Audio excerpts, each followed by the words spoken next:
مختصر معنی اور مفہوم اس کا ترجمہ اور خلاصہ جانیں گے، اور پھر انشاءاللہ ہم جو ہے ایک مختصر سا محاورہ شیخ ڈاکٹر بکرت گوجری حفیظ اللہ کا سنیں گے، اور اس کا ترجمہ بھی انشاءاللہ ہم جانیں گے۔ میرے بھائیوں، آج کا خطبہ شیخ محترم نے اللہ رب العالمین کی تعریف کرتے ہوئے نبی پاک صلی اللہ علیہ وسلم پر درود پڑھتے ہوئے شروع کیا اور کہا کہ لوگوں اللہ رب العالمین سے ڈرو، اللہ رب العالمین کا تقوی اختیار کرو، کیونکہ اللہ رب العالمین سے ڈرنا، اللہ رب العالمین کا تقوی اختیار کرنا، یہی دنیا اور آخرت میں کامیابی کا ذریعہ ہے۔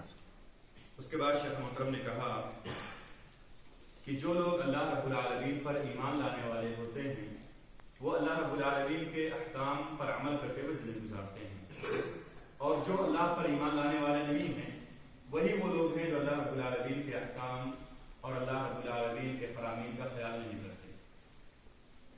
شیخ نے کہا کہ اللہ رب العالمین کے احکام اور فرامین میں سے شہادتین کے بعد سب سے اہم حکم جو ہے وہ نماز ہے، لیکن بہت ہی تعجب ہوتا ہے کچھ ایسے لوگوں کو دیکھ کر جو ایمان والا ہونے کا دعویٰ کرتے ہیں، جو یہ دعویٰ کرتے ہیں کہ مسلمان ہیں، مومن ہیں، مگر ان کے اعمال سے ایمان اور اسلام کی جھلک نظر ہی نہیں آتی۔ شیخ نے کہا کہ سب سے اہم حکم اللہ رب العالمین کا اور ارکان اسلام میں سے دوسرا رکن، شہادتین کے بعد سب سے اہم رکن جو نماز ہے، اس کے تعلق سے بہت سے مسلمانوں کو ہم سستی اور کاہلی کا شکار دیکھتے ہیں۔ حالانکہ پیارے رسول صلی اللہ علیہ وسلم نے اور سب سے پہلے اللہ رب العالمین نے ہمیں نماز کی پابندی پر ابھارتے ہوئے قرآن مجید میں بہت سارے مقامات پر ہمیں اشارہ دیا ہے اور حکم دیا ہے کہ ہم نماز کی پابندی کریں، نماز کو ان کے وقتوں میں ادا کریں۔ نبی پاک صلی اللہ علیہ وسلم نے بہت ساری حدیث میں حکم دیا ہے کہ نماز پڑھو، اور آپ صلی اللہ علیہ وسلم نے فرمایا ہے جو نماز نہیں پڑھتا ہے وہ کافر ہے۔ بندے اور کفر اور شرک کے درمیان فرق کرنے والی چیز نماز ہے۔ جو نماز جان بوجھ کر چھوڑ دیتا ہے وہ مسلمان نہیں ہے، وہ کفر کرنے والا ہے۔ اور نبی پاک صلی اللہ علیہ وسلم نے نماز چھوڑنے کی جو خطرناکی ہے اس کو بیان کرتے ہوئے ارشاد فرمایا کہ ایک مرتبہ میں سو رہا تھا تو میرے پاس دو لوگ آئے، انہوں نے مجھے اٹھایا اور کہا ہمارے ساتھ چلو۔ ہم چلتے رہے یہاں تک کہ ایک ایسے شخص کے پاس پہنچے جو لیٹا ہوا تھا، اور ایک دوسرا شخص بہت بڑا پتھر لے کر کے اس کے پاس کھڑا تھا، اور وہ اس پتھر کو اس کے سر پہ گراتا اور اس کا سر جو ہے بالکل چورا چورا ہو جایا کرتا تھا۔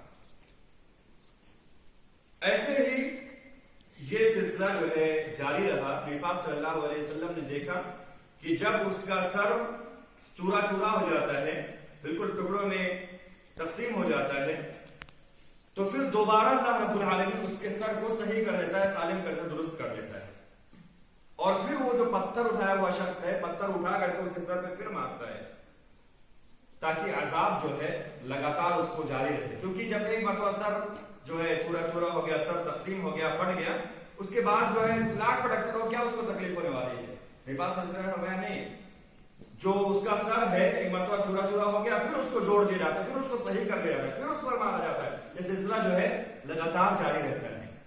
میرے پاس صلی اللہ علیہ وسلم نے پھر جو فرشتے یا جو دو لوگ آپ صلی اللہ علیہ وسلم کے ساتھ میں تھے ان سے پوچھا کہ یہ کیا ماجرا ہے؟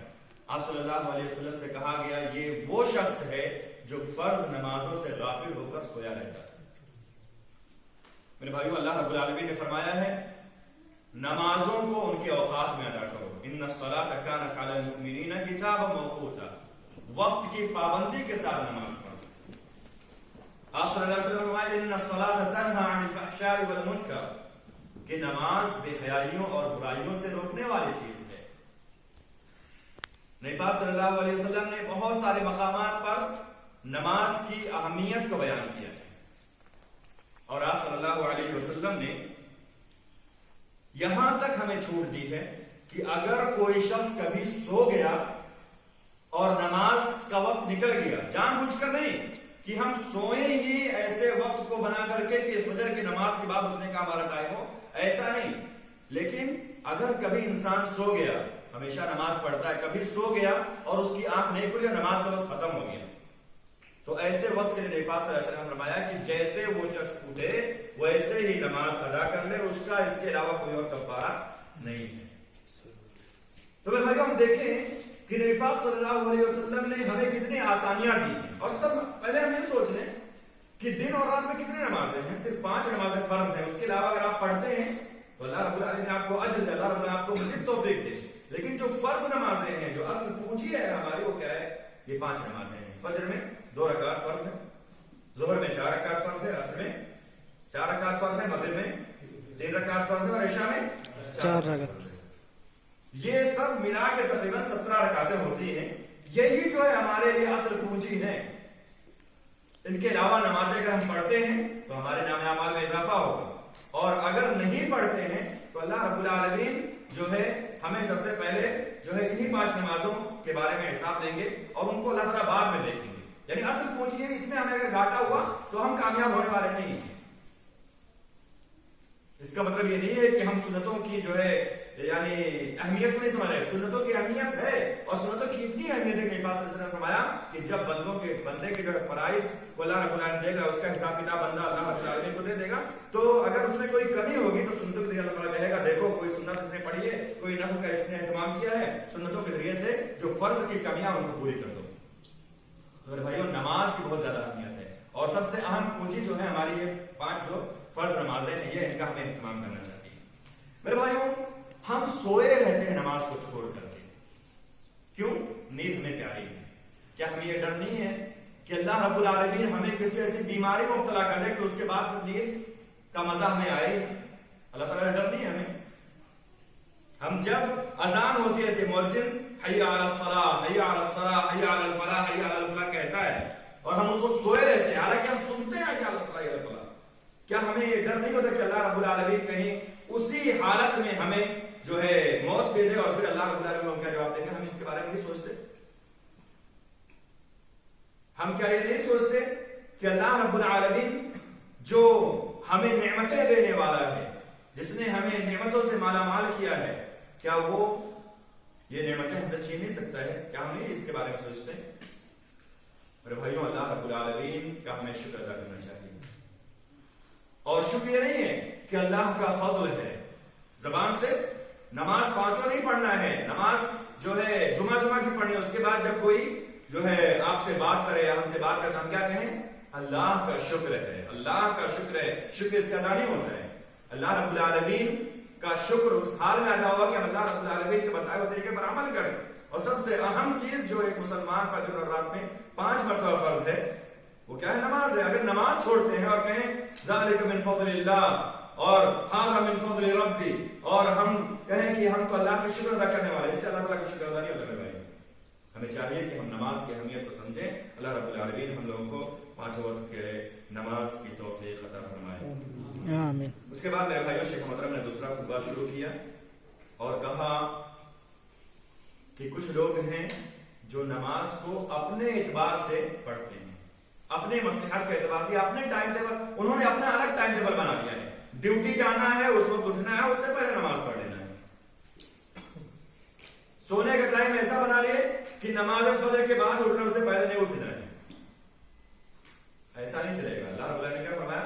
ان الصلاۃ کانت علی المؤمنین کتابا موقوتا، اور اللہ رب العالمین نے قرآن مجید میں ارشاد فرمایا ہے ویل للمصلین، ہر کسی کو یہ سورت یاد ہوگی، ویل للمصلین، نمازیوں کے لیے بربادی ہے۔ کون سے نمازیوں کے لیے؟ اور بے نمازیوں کے لیے کیا ہے؟ لیکن نمازیوں کے لیے جو الذین هم عن صلاتهم ساہون، جو اپنے نماز کو دیر کر کے پڑھتے ہیں، ان کے لیے بربادی ہے، ان کے لیے جہنم ہے۔